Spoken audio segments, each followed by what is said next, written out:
तो रीज़ीरो का सीजन 4 का एपिसोड 8 आ चुका है और इस एपिसोड में इतना कुछ हुआ है कि भाई मेरा तो दिमाग हिल चुका है। और यहाँ तक कि रीज़ीरो के सीजन 4 के एपिसोड 8 की रेटिंग अभी 9.9 की है। तो तुम समझ ही सकते हो कि भाई ये कितना ज्यादा कमाल का एपिसोड है। तो पिछले एपिसोड के लास्ट में हमें दिखाया गया था कि अपने सुबारू की पूरी मेमोरीज जा चुके हैं, अब उसे कुछ भी याद नहीं है। और अब उसे कुछ याद है तो उसे सिर्फ अपने रियल वर्ल्ड वाली मेमोरीज याद है, मतलब कि कन्वीनियंस स्टोर से बाहर निकलने तक की जितनी मेमोरीज है वो सब याद है। और यहीं से शुरू होता है एपिसोड 8 जो कि बहुत ज्यादा कमाल का है। इस एपिसोड की शुरुआत में अपना सुबारू उठता है, देखता है कि वहां पे एमिलिया और बीट्रिस दोनों के दोनों खड़े हैं। और उन दोनों को देखने के बाद सुबारू कहता है कि वो रीइंकार्नेट हो चुका है एक दूसरी दुनिया में। तो एमिलिया और बीट्रिस पूरी की पूरी बात समझाते हैं कि वो क्या था, क्या चीज है और क्या क्या कर चुका है, वो सब चीजें बताते हैं जिसके बारे में सुबारू को कुछ भी याद नहीं होता है। सुबारू इसके बारे में ज्यादा चौंकता भी नहीं है और ये भी नहीं बताता है कि वो रियल वर्ल्ड से है। वो बस चीजों को चलने देता है और सोचता है कि सही में वो यहाँ पे था और उसकी कोई मेमोरीज होंगी, और अपना सुबारू इस बात पे बिलीव कर लेता है। उसके बाद वो मिलता है बाकी के लोगों से, जहां एक तरफ अपनी शोला उसको अलग ही स्टोरी बता रही है, उसको मास्टर वगैरह कह रही है और अपने सुबारू को और भी ज्यादा कंफ्यूज कर रही है। और वहीं बाकी सबके सब अपना इंट्रोडक्शन दे रहे हैं अपने सुबारू को और बता रहे हैं कि वो क्या थे और वो उन्हें कैसे जानते हैं। अपना जूलियस तो भाई पूरी तरीके से चौंका हुआ है क्योंकि एक इंसान ही उसकी आइडेंटिटी जानता था और वो उसकी भी मेमोरीज चली गई भाई। अब क्या होगा। और यहीं पे अनाताशिया अपनी आइडेंटिटी बता देती है। तो जिन लोगों को नहीं पता मैं उन लोगों को बता देता हूँ कि अनाताशिया के बॉडी के अंदर एक स्पिरिट है जिसका नाम है एचिडना। और ये एचिडना नाम सुन के इस वाले एचिडना को मत समझ लेना, ये एक एचिडना नाम की स्पिरिट है जो अनाताशिया की बॉडी के अंदर में है, जो कि बस अनाताशिया को ठीक करना चाहती है और बाहर लाना चाहती है, बस यही है उसका काम। उसके बाद एमिलिया बताती है कि उसे सुबारू दी ग्रेट प्लेडियास लाइब्रेरी के अंदर मिला था, वहां पे वो गिरा हुआ था। तो हो सकता है कि वहां पे कुछ ऐसा हुआ हो जिससे अपने सुबारू की मेमोरीज वहां पे गई हो, जिसकी जांच पड़ताल करने के लिए सब जाने के लिए तैयार होते हैं कि वहां पे जाने के बाद क्या पता हमें कुछ सबूत मिल जाए। लेकिन अपने सुबारू को वहां पे आराम करने के लिए बोलते हैं। तो अपना सुबारू ऐसे ही आराम करते करते वहां पे टहल रहा होता है अपना अकेले में। वहां पे उसे अचानक से एक सीढ़ियां दिखती है जो कि बहुत नीचे तक जा रही होती हैं, और वो ये देख ही रहा होता है कि उतने ही पीछे से कोई उसे धक्का मार देता है और वो पूरा नीचे जाके गिरता है और शुरू होता है रिटर्न बाय डेथ का गेम। यहीं से एपिसोड पूरा का पूरा इंटेंस हो जाता है। और इस बार सुबारू का सेव पॉइंट जो है, जब एमिलिया और बीट्रिस ने उसे उठाया था, वही उसका सेव पॉइंट है। और जब वो वापस से उठता है सुबारू तो वो देखता है कि एमिलिया भी वही बात कर रही है, बीट्रिस भी वही बात कर रही है। और जब वो बताता है कि ये सब पहले हो चुका है, कुछ ऐसा बात करने की कोशिश कर ही रहा होता है कि उतने में उसे समझ में आता है कि यहाँ पे उन लोगों को सुबारू की इस पावर के बारे में नहीं पता है, रिटर्न बाय डेथ के बारे में। तो जो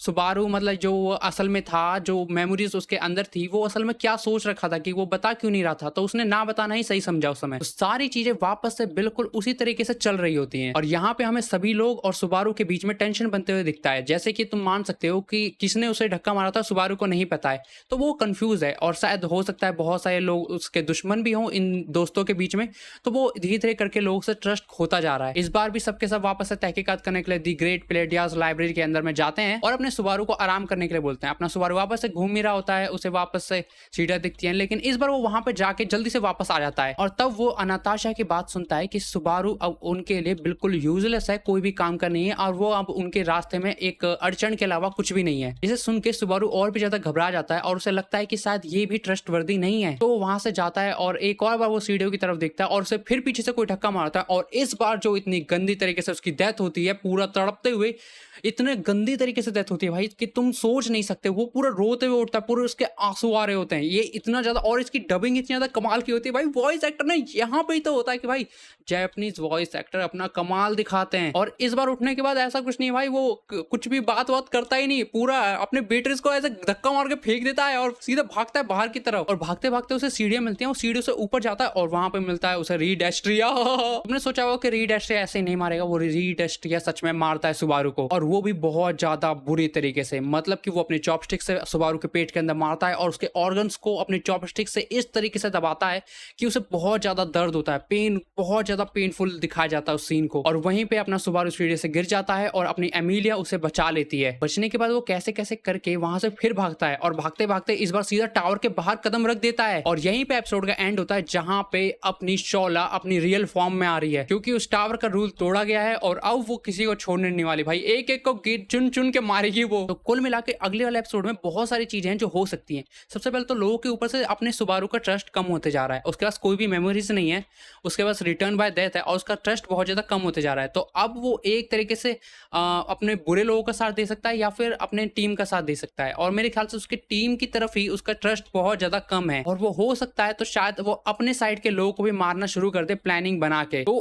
कुल मिला के बहुत सारी चीजें हैं जो हो सकती सकती हैं। जैसे सुबारू कितना ज्यादा बुरा बन सकता है या क्या हो सकता है, या वो लोगों को मारना शुरू कर दे, या लोगों को एकदम ऐसे प्लानिंग से, मतलब कुल मिला के बहुत सारी चीजें हैं। मतलब लोग लगातार उसे मारते जा रहे हैं, लगातार कुछ ना कुछ करते जा रहे हैं, और वो हर बार तड़प तड़प के उठ रहा है और उसको पता नहीं है कि कौन उसके विश्वास के लायक है, कौन नहीं है। तो कुल मिला के अगले वाले एपिसोड में बहुत सारी चीजें होने वाली है। एपिसोड 9 में हमें एक साथ और भी बहुत सारी चीजें दिखाई जाएंगी, और हो सकता है, तो शायद मुझे कंफर्म तो नहीं है, पर मैं इतना बता दूं कि अपना ऑरा मॉन्स्टर हमें एपिसोड 9 के अंदर दिखाया जाएगा। तो तुम लोगों को इसके ऊपर क्या कहना है कमेंट में जरूर बताना, और इस वीडियो को लाइक कर देना, चैनल को सब्सक्राइब कर देना ऐसी और भी कमाल की वीडियोस के लिए। तो इसी के साथ बाय।